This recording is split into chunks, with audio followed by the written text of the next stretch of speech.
Early Rome, the Roman Republic, states under conquest of the Mediterranean. What policies and institutions help explain the Roman success in conquering Italy? The Roman success in conquering Italy can be attributed to a number of factors, including the strength of military, their use of innovative engineering, the adoption of advanced methods of taxation, and the well-developed legal and administrative systems. The Roman military was well-known, organized, and equipped, and the soldiers were highly trained and disciplined. The Roman engineering feats such as roads, aqueducts, and bridges allowed them to move quickly and efficiently. The Roman taxation system, which was based on the census and was used to fund public works, was also very effective in providing the funds necessary for the conquest of Italy. Lastly, the Roman legal and administrative system provided the structure necessary for the successful governance of the newly conquered lands. All these factors combined to make Rome the dominant power in Italy. How did Rome achieve its empire from 264 to 133 BCE, and what problems did Rome face as the result of its growing empire? Rome achieved its empire from 264 to 133 BCE, primarily by military conquests. During this period, Rome armies marched across Italy, conquering and annexing neighboring territories and forming alliances with some of them. Rome also used alliances and diplomacy to expand its borders as well as engage in trade and commerce. Rome also benefited from internal division of its neighbors, which allowed Rome to gain control through alliances or military intervention. The problems Rome faced as a result of its growing empire included an increasingly expensive military, a large bureaucracy to manage the conquered territories, and a lack of resources to fund its expanding state. Rome also faced external threats such as military invasion by the Gauls and the Carthaginians. Additionally, Rome's expansion led to internal unrest and civil unrest, as the traditional Roman social structure was disrupted by the influx of new peoples and cultures. Rome also faced social and economic problems such as poverty and inequality, as the majority of wealth was concentrated in the hands of the wealthy elites. How do Levi and his Cincinnatus save Rome? Cincinnatus saved Rome by leading and inspiring the Roman citizens to fight against the Aequians, an enemy of Rome. Cincinnatus was called upon to serve as dictator and defeat the Aequians. He did so by organizing the Roman people into an effective fighting force and leading them to victory in the Battle of Mount Albidus. He then resigned his post as dictator and went back to his farm. This was seen as an example of patriotism and self-sacrifice, and inspired the Romans to continue to fight for their freedom. Early Empire, the Roman Empire and its height. What were the chief features of the Roman Empire at its height in the 2nd century CE? The chief features of the Roman Empire at its height in the 2nd century CE included an expansive territory, strong military, a complex administrative with an efficient bureaucracy, legal reforms, and a unified culture and religious system, and a flourishing economy. It was a superpower that stretched across 3 continents and was the most powerful and influential state in the Mediterranean world. It was a unified state with one government, one language, and one set of laws. It was also a prosperous and wealthy empire with a strong trade network and advanced infrastructure. What does this account of Caesar's assassination reveal about the character of Julius Caesar? This account of Caesar's assassination reveals that Julius Caesar was a brave and fearless leader who was willing to put his life on the line in order to protect the Roman Republic. He was also a man of great courage as he was willing to face his attacker and even attempt to fight them off before succumbing to their blows. Caesar's loyalty to the Republic and its people was evident in his last moments. He was determined to protect them from the conspirators and the chaos that would follow.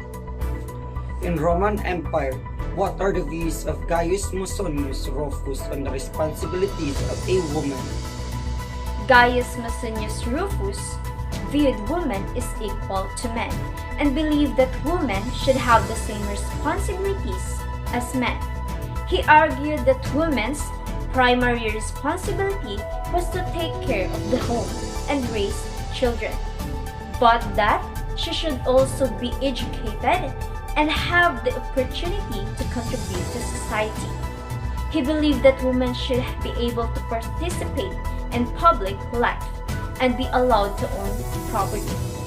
He also agreed that women should be allowed to attend lectures and engage in philosophy discussions. What are the achievements of Augustus? Augustus was the first Roman emperor and the founder of Roman Empire. Augustus' achievements include establishing a more efficient and organized form of government and making Rome the most powerful and influential city in the Mediterranean, and spreading Roman culture and language throughout the empire, and defeating Cleopatra and Mark Antony, ending the civil wars and restoring peace, and reforming the Roman military and navy, and creating a professional army and navy, and creating the Pax of Romana, a period of 200 years of peace and stability, and building roads, aqueducts, and other infrastructure, giving Rome a strong economic foundation. What is the disaster of southern Italy? Disaster in southern Italy during the Roman Empire was the eruption of Mount Vesuvius in 79 AD. This eruption destroyed the cities of Pompeii and Herculaneum and killed an estimated 16,000. Crisis and the late empire and the end of the Western Empire. What reforms did Diocletian and Constantine institute, and to what extent were the reforms successful?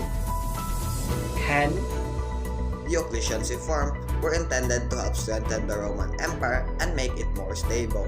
He implemented a number of changes such as a new tax system, a more efficient bureaucracy, and the division of empire into two administrative halves, the Eastern and the Western Roman Empires. He also established a strong military and a series of defensive fortifications to protect the borders. Constantine's reforms were largely aimed at making the empire more tolerant of Christianity and its followers.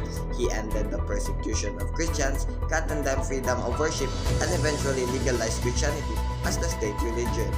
He also granted rights to non-citizens and implemented a series of administrative reforms to strengthen the bureaucracy. Overall, Diocletian's reforms were successful in helping to stabilize the empire and protect its borders. Constantine's reforms were also successful in helping to make the empire more tolerant and unified. It was ultimately these reforms that helped the Roman Empire to survive for another 1,000 years. what role did the Germanic tribes play in the late Roman Empire? The Germanic tribes played a major role in the late Roman Empire by providing military assistance to the Romans when they were threatened by external forces. By the 5th century, many of the Germanic tribes had been incorporated into the Roman Empire, and their warriors helped defend the borders of the empire. The Goths, for example, fought alongside Romans' forces in a number of battles, including those against the Visigoths and the Vandals. In addition, many of the Germanic tribes adopted aspects of Roman culture, such as the language, and established trading relationship with the Roman Empire. The factors that led to the end of the Western Empire were complex and varied. In general, they can be divided into two categories, internal and external factors.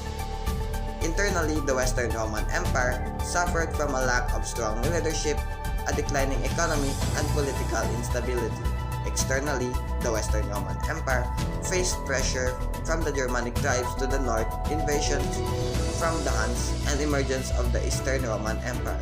All of these factors contributed to the eventual fall of the Western Roman Empire. What makes the Western Empire come to an end, Han?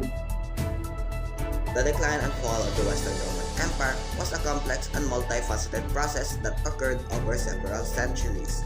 There were many factors that contributed to its collapse, including the following: economic troubles.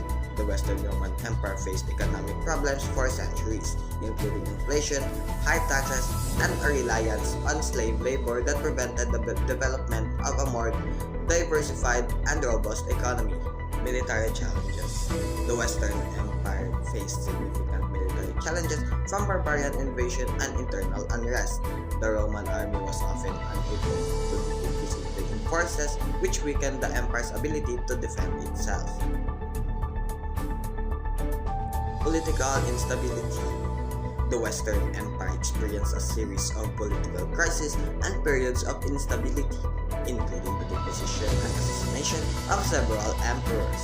This instability weakened the empire's ability to govern effectively and respond to external threats. Administrative difficulties. The Roman Empire had a vast and complex administrative system that became increasingly unwieldy over time.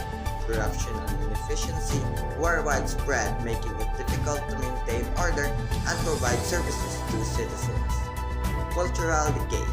The Roman Empire had a rich and influential culture, but over time, it became more fragmented and less cohesive. This cultural decay made it more difficult to maintain a sense of shared identity and loyalty to empire. All of these factors contributed to the eventual collapse of the Western Empire, which officially came to an end in 476 AD, when the last emperor was deposed by a barbarian general. Transformation of the Roman world, the development of Christianity. What characteristic of Christianity enabled it to grow and ultimately triumph as the official religion of the Roman Empire? There were several characteristics of Christianity that enabled it to grow and ultimately triumph as the official religion of the Roman Empire, and this include universal appeal. Christianity had a message that was accessible to people from all of life. It offered a sense of belonging to people who were looking for a community and purpose, regardless of their social status or background. And perseverance. Christians faced persecution and opposition from the Roman authorities, but they persisted their beliefs and practices. This perseverance demonstrated the strength and commitment of the Christian community. Moral authority. Christianity emphasized moral values such as compassion, forgiveness, and humility. These values were attractive to people who were looking for an alternative to the often brutal and corrupt practices of the Roman Empire. Organizational structure.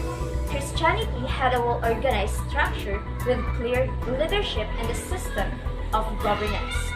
This allowed the religion to grow and expand, even in the face of persecution and opposition. Charismatic leaders.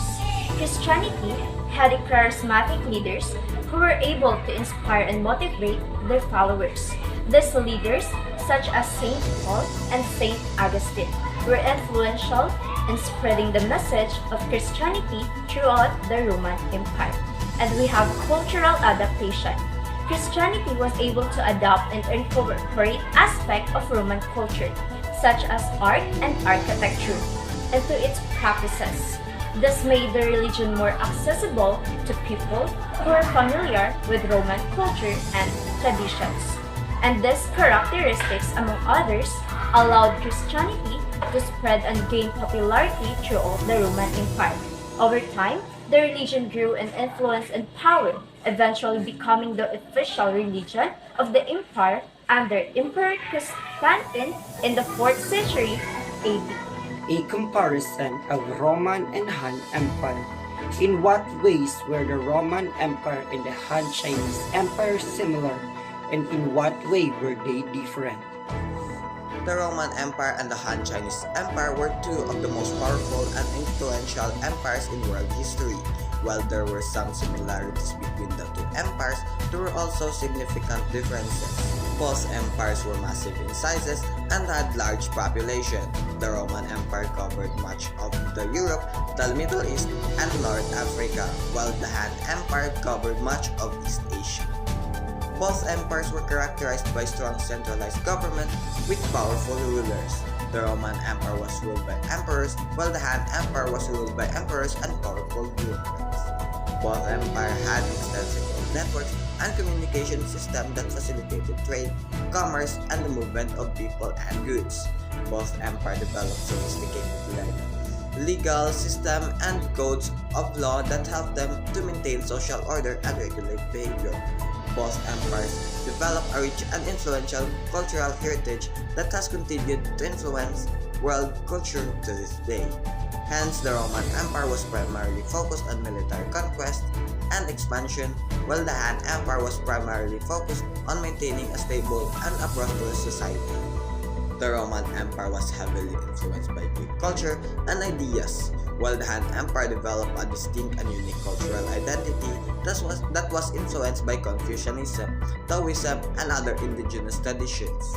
The Roman was characterized by a strong emphasis on individualism and personal freedom, while the Han Empire placed a greater emphasis on collective responsibility and social harmony. The Roman was characterized by a more fluid and diverse social structure, while the Han Empire was characterized by a more rigid social hierarchy. The Roman Empire was dominated by a single religion, Christianity, while the Han Empire was characterized by a diverse and pluralistic religious landscape that included Confucianism, Taoism, and Buddhism. Overall, while there were some similarities between the Roman Empire and the Han Chinese Empire, the two empires had distinct cultural, social, and political characteristics that set them apart.